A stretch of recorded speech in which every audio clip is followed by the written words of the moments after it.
Hey guys, welcome back my YouTube channel. तो आज हम लोग डिस्कस करने हैं 15 अगस्त से रिलेटेड कुछ महत्वपूर्ण क्वेश्चन, जो कि आपका स्क्रीन पे पहला क्वेश्चन रहेगा ये।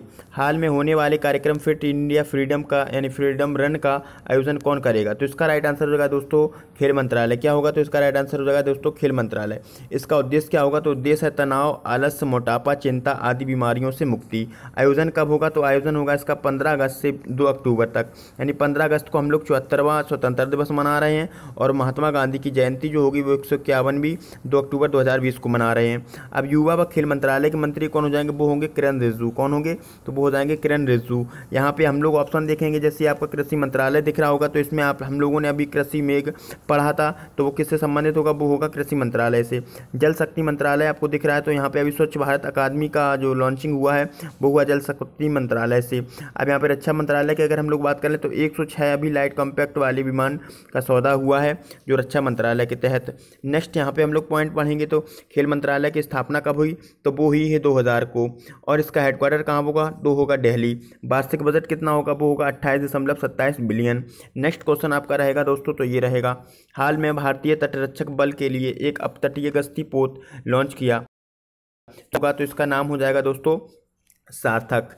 अब यहाँ पे हम लोग देखेंगे लॉन्च कहाँ हुआ है, तो ये लॉन्च हुआ है गोवा शिपयार्ड लिमिटेड में। अब यहाँ से हम लोग जैसे और भी क्वेश्चन पढ़ेंगे, तो लॉन्चिंग समारोह कहाँ पे हुआ? तो लॉन्चिंग समारोह हुआ है न्यू दिल्ली, यानी कि तटरक्षक का मुख्यालय कहाँ पे है? तो दिल्ली में है। अब इसका लॉन्चिंग जो समारोह हुआ है वो होगा वीडियो कॉन्फ्रेंसिंग के जरिए।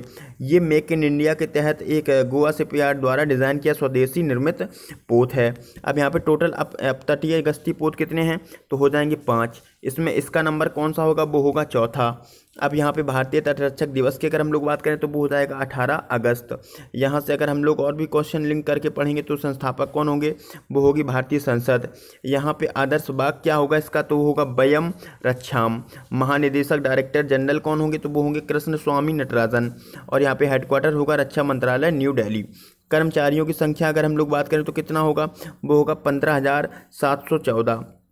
और इसी में अगर हम लोग लिंक करके क्वेश्चन पढ़ेंगे तो इसमें आपका क्वेश्चन निकल के आएगा, जैसे अभी हाल में हम लोगों ने पढ़ा था 2019 में, तो विग्रह नामक का जो पोत था तो वो आंध्र प्रदेश विशाखापत्तनम ने कमीशन किया था।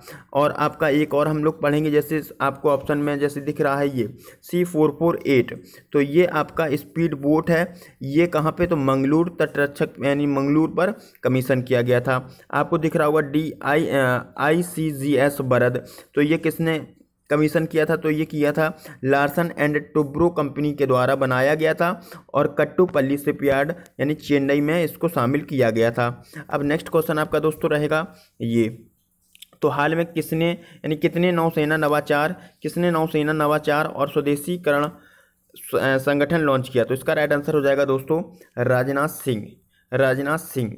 अब यहाँ से हम लोग लिंक करके क्वेश्चन पढ़ेंगे, तो इसकी स्थापना किसके द्वारा की गई है? तो ये रक्षा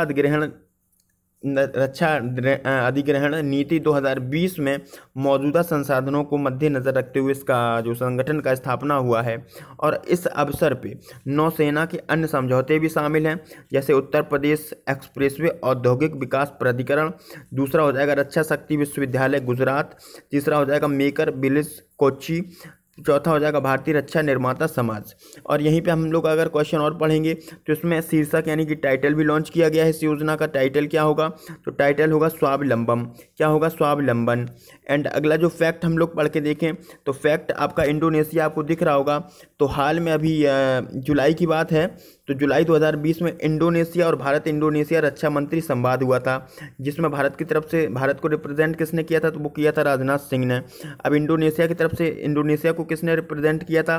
तो रक्षा मंत्री इंडोनेशिया के प्रबावो सुबियांतो ने। अब यहाँ पे हम लोग और भी क्वेश्चन लिंक करके पढ़ेंगे, जैसे 2020 अभी हम लोगों ने जुलाई में पढ़ा था P8I, तो P8I विमान का जो अभी सौदा हुआ था उस खरीद को मंजूरी दे दी गई है। इसका यानी कि 2021 तक इसके जो P8I विमान हैं वो आ भी जाएंगे। और यहाँ पे इसका सौदा किसने किया था, वो किया था रक्षा अधिग्रहण परिषद ने। अब यहीं से हम लोग क्वेश्चन और पढ़ेंगे, जैसे कि आपका भारतीय नौसेना, आपको जैसे दिख रहा है भारतीय नौसेना, तो भारतीय नौसेना ने ऑपरेशन समुद्र सेतु चला करके कितने भारतीयों को वापस लाया, तो इन्होंने लाया है 3,992 भारतीयों को वापस। अब यहाँ पे भारतीय नौसेना की बात कर लेते हैं, तो भारतीय नौसेना की स्थापना कब हुई, तो 1612 में। इसके अध्यक्ष कौन होंगे, करमबीर सिंह होंगे, और इसका हेडक्वार्टर होगा न्यू दिल्ली। नेक्स्ट क्वेश्चन हम लोग दोस्तों पढ़ेंगे ये, हाल में किसे IBH का नया गैर कार्यकारी अध्यक्ष चुना गया, तो दिनेश के त्रिपाठी इसका यानी कि राइट होगा, या फिर होगा सोमा मंडल, या फिर होगा प्रमोद भसीन, या फिर होगा सुभाष स्योरान मुंद्रा। तो इसका राइट आंसर हो जाएगा दोस्तों option D, Subhash Sheoran Mundra. And अगला क्वेश्चन जो आपको तस्वीर दिख रही है, तो यही है इनकी तस्वीर। अब यहाँ पे हम लोग IBH का अगर फुल फॉर्म की बात करें तो इसका हो जाएगा इंडिया वुल्स हाउसिंग फाइनेंस, यानी कि हम लोग और भी पढ़ें तो इसमें 2018 में, यानी कि जो आपको तस्वीर दिख रही है ये 2018 में एक स्वतंत्र निदेशक के रूप में IBH में शामिल हुए थे। अब ये स्थान किसका लेंगे, तो स्थान लेंगे समीर गहलोत का। किसका लेंगे, समीर गहलोत का। अब यहाँ पे आपको ऑप्शन दिख रहा है दिनेश के त्रिपाठी, तो हाल में अभी ये नौसेना के संचालन महानिदेशक नियुक्त किए गए हैं। और आपको सोमा मंडल दिख रहा है, ये आपका 2-3 दिन पुराना क्वेश्चन है, ये सेल की अध्यक्ष चुनी गई हैं। प्रमोद भसीन आपको दिख रहे हैं, तो ये ICRIER के अध्यक्ष चुने गए, यानी कि आपका जो Indian council for research and Indian international economic relations इसका फुल फॉर्म होगा। तो इसके अध्यक्ष कौन चुने गए, तो वो होंगे प्रमोद भसीन। सुभाष स्योरान मुंद्रा आपको दिख रहे हैं तस्वीर में। अब यहाँ पे हम लोग बात कर लेते हैं, जैसे अभी हर्ष कुमार भानवाला को अपॉइंट किया गया था किसमें, तो कैपिटल इंडिया के अध्यक्ष के रूप में।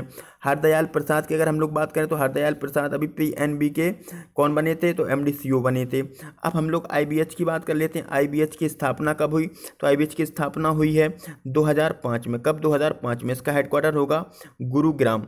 नेक्स्ट क्वेश्चन दोस्तों हम लोग पढ़ेंगे, तो क्वेश्चन रहेगा आपके सामने, हाल में जारी बंधु मित्र पुरस्कार के लिए यानी पुरस्कार जिसका आंसर होगा दोस्तों ये सभी, यानी ये सभी शामिल हैं, जैसे सुधा मूर्ति और शिव कुमार सरमुपदी, या फिर होगा विजय भाटकर यानी भाटकर और SP वर्मा, ये सभी शामिल हैं। इनके अलावा अन्य और शामिल हैं, जैसे कि हम लोग बात करें कोरम राजा मौली की, वो भी शामिल हैं इसमें। और हम लोग अगर बात करें विलास शिंदे की, जो कि आपके निर्देशक हैं सह्याद्री फर्म के, किसके, सह्याद्री फर्म के। और आपके गंगा देवी पल्ली तेलंगाना के, इनको भी शामिल किया गया है। और ब्रिगेडियर पोंगुला गणेशम को भी शामिल किया गया है। पाल सुरजान को भी शामिल किया गया है। गोविंदो राजुलू चुल्लू को भी शामिल किया गया है। अब इस पुरस्कार की हम लोग बात कर लेते हैं, तो ये पुरस्कार ग्रामोद्योग chamber of commerce and technology द्वारा स्थापित किया गया है। अब इसकी हम लोग बात करेंगे पुरस्कार का गठन, तो ये गांधी जी की 150वीं जयंती पर किया गया था।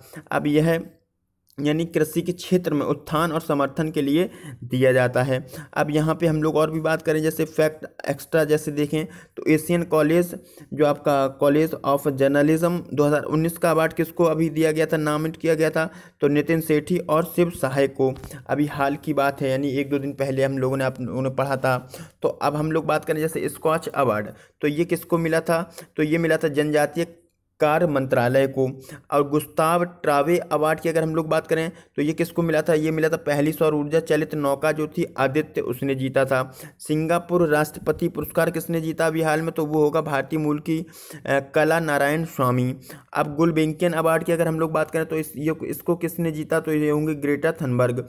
नेक्स्ट क्वेश्चन की ओर दोस्तों बढ़ते हैं, तो नेक्स्ट क्वेश्चन आपके सामने रहेगा ये, हाल में हुआ निधन चुन्नू काकरा राम कुट्टी का संबंध किस क्षेत्र से है, तो इसका राइट आंसर हो जाएगा दोस्तों यानी कि कवि और गीतकार दोनों। तो यहाँ पे इनका निधन हो गया है। इन्होंने लगभग 76 फिल्मों से यानी 76 फिल्मों में 215 से अधिक गीत दिए हैं, यानी गीत लिखे हैं। अब हिट गीत की जैसे अगर हम लोग बात करें तो इनके हिट गीत होगा श्याम मेघमेनी और अरिंजो मेले मनच, ये मलयालम में हैं। और 2015 में केरल संगीत नाटक अकादमी का गुरुश्रेष्ठ पुरस्कार भी सम्मानित, यानी पुरस्कार से इनको सम्मानित किया गया था। अब ऑप्शन आपको ये दिख रहा है खेल पत्रकार, तो खेल पत्रकार से हम लोग क्वेश्चन जैसे अभी करें तो खेल पत्रकार GK मेनन का अभी हाल में निधन हुआ है। अब हम लोग बात करें शायर, तो शायर अभी राहत इंदौरी जी का निधन हुआ है। उपन्यासकार की अगर हम लोग बात करें तो पुलित्जर पुरस्कार विजेता जो थी उपन्यासकार शर्ली एन ग्रो, उनका भी निधन हो गया है। फिल्म गीतकार की अगर हम लोग बात करें और भी एक्स्ट्रा तो मुत्थुस्वामी हम लोगों ने पढ़ा था, उनका भी निधन हो गया है। अगर हम लोग रंगकर्मी की बात करें, रंगकर्मी अभी एक उषा गांगुली दास, उन वो रंगकर्मी थी, उनका भी निधन हो गया है। नेक्स्ट क्वेश्चन हम लोग देखते हैं, तो क्वेश्चन आपके सामने रहेगा ये, हाल में किसने यूएई और इजराइल के बीच शांति समझौता मध्यस्थता की? तो इसका राइट आंसर होगा दोस्तों यूएसए। तो यहाँ पे शामिल कौन कौन रहा है, इस मध्यस्थता में शामिल कौन कौन रहा है? तो आपको दिख रहा होगा डोनाल्ड ट्रंप रहे हैं इसमें शामिल। और कौन रहा है? तो यहाँ पे आपको दिख रहा होगा, यानी कि जैसे बेंजामिन नेतन्याहू हैं, वो शामिल रहे। और अबू धाबी के क्राउन प्रिंस शामिल रहे। यूएई के deputy supremo commander Sheikh Mohammed bin Zayed Al नहान शामिल रहे। तो इसमें ये लोग सब शामिल रहे हैं। अब यहाँ पे हम लोग बात करेंगे इसके शांति समझौता के बारे में। तो ये यूएई, यानी कि यूएई और आपका इजराइल, तो इन दो देशों के बीच में यानी कि समझौता किया गया है, शांति समझौते की बात की गई है। अब यहाँ पे हम लोग और भी जैसे लिंक करके क्वेश्चन पढ़ेंगे। तो यहाँ पे यूएई बरकाहा, यानी कि बराकाहा परमाणु संयंत्र स्थापित किया, जो कि इस देश का फर्स्ट होगा। अब यहाँ पे इजराइल की अगर बात करें, तो इजराइल ने अभी हाल में एरो 2, यानी अभी का क्वेश्चन है, हम क्वेश्चन हालांकि बनाना चाहते तो अलग बना सकते थे, लेकिन हम इसी में लिंक करके आपको पढ़ा दे रहे हैं। तो एरो 2 बैलिस्टिक मिसाइल किसने लॉन्च किया, या इसका सफल परीक्षण किसने किया? तो आपका राइट आंसर हो जाएगा दोस्तों इजराइल। क्या होगा? तो इसका राइट आंसर हो जाएगा दोस्तों इजराइल। अब यहाँ पे हम लोग और भी क्वेश्चन पढ़ें अबू धाबी से। तो अबू धाबी न्यायालय ने 2019 को, यानी हिंदी को तीसरी आधिकारिक भाषा के रूप में शामिल किया था। तो नेक्स्ट क्वेश्चन आपका जैसे बनेगा, यूएसए की हम लोग कैपिटल के बारे में बात करें, तो कैपिटल हो जाएगी वाशिंगटन डीसी, प्रेसिडेंट हो जाएंगे डोनाल्ड ट्रंप, और इसकी करेंसी होगी अमेरिकी डॉलर। यूएई की बात करें तो कैपिटल हो जाएगी अबू धाबी, प्रेसिडेंट होंगे खलीफा बिन जायद अल नाहयान, और करेंसी होगी यूएई दिरहम। इजराइल की अगर बात करें तो इजराइल की कैपिटल हो जाएगी जेरूसलम, प्रेसिडेंट हो जाएंगे रूवेन रेवलिन, और करेंसी हो जाएगी शेकेल, और पीएम होंगे बेंजामिन नेतन्याहू।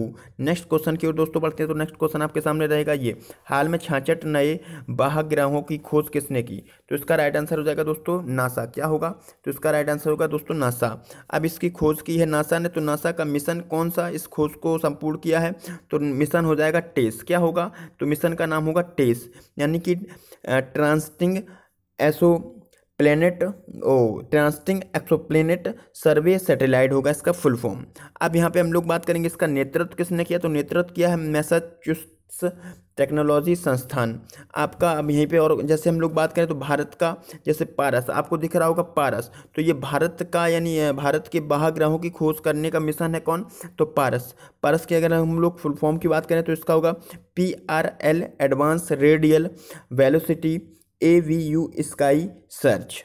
तो यहाँ पे हम लोग बात करेंगे, जैसे ये स्थापित कहाँ पे है पारस? तो पारस स्थापित है अभी माउंट आबू में।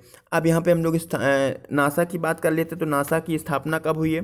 तो नासा की स्थापना दोस्तों कब हुई है? तो नासा की स्थापना हुई 1958 में। इसका हेडक्वार्टर होगा वाशिंगटन DC, और संस्थापक होंगे ड्वाइट डेविड आइज़नहवर। नेक्स्ट क्वेश्चन आपका दोस्तों रहेगा ये, तो हाल में आई ब्लूमबर्ग बिलियनर्स की सूची में मुकेश अंबानी का स्थान क्या? तो यहाँ पे दोस्तों हो जाएगा इनका स्थान चौथा। क्या स्थान होगा? तो इनका स्थान होगा चौथा। इन्होंने लुई वाइटन को पीछे करके अपना स्थान चौथा नंबर पर लाया है। अब यहाँ पे टॉप जो आप भारत से हैं, तो भारत से टॉप किया है तो वो होंगे आपके मुकेश अंबानी, जो टॉप 10 की सूची में हैं, यानी चौथे नंबर पे। अब यहाँ पे फर्स्ट किसने किया? तो फर्स्ट नंबर पे रहे हैं जेफ बेजोस, सेकंड पे रहे हैं बिल गेट्स, थर्ड पे रहे हैं मार्क जकरबर्ग, और फोर्थ पे मुकेश अंबानी जी हैं, 5 पे हैं लुई वाइटन। अब हम लोग दुनिया में चौथे सबसे अमीर व्यक्ति कौन बन गए हैं? तो हम लोग पढ़ सकते हैं मुकेश अंबानी। क्या पढ़ेंगे? तो मुकेश अंबानी। अब संपत्ति के अकॉर्डिंग से अगर बात करें तो इनकी संपत्ति 80.6 बिलियन डॉलर आंकी गई है। यहाँ पे हम लोग फोर्ब्स की और भी सूची के बारे में जैसे बात कर लेते हैं। तो अभी हाल में आपकी फोर्ब्स की सूची आई थी जो एक्टर्स की, तो एक्टर्स में किसने टॉप किया था? तो ड्वेन जॉनसन ने फर्स्ट स्थान ग्रहण किया था अमीर व्यक्तियों की में, और रियान रोनाल्ड ने सेकंड स्थान ग्रहण किया था। थर्ड स्थान था वो था वालंग वर्ग का, और अक्षय कुमार ने यहाँ पे 6वां स्थान ग्रहण किया था। अब यहाँ पे फोर्ब्स की अगर हम लोग बात करेंगे, जैसे फोर्ब्स की स्थापना कब हुई? तो फोर्ब्स की स्थापना हुई है जो हम लोग देख रहे हैं, जैसे फोर्ब्स है यहाँ पे, फोर्ब्स की जो बिलियनर्स की सूची आई थी यहाँ पे, जो एक्टर्स की। तो एक्टर्स के बारे में हम लोग देखें तो फोर्ब्स यहाँ पे हो जाएगा, यानी कि 15 सितंबर 1917। क्या होगा? 15 सितंबर 1917। और हेडक्वार्टर होगा न्यूयॉर्क यूएसए। और स्थापना जो संस्थापक होंगे वो होंगे बीसी फोर्ब्स। और जो इसके चीफ हो जाएंगे वो होंगे कौन?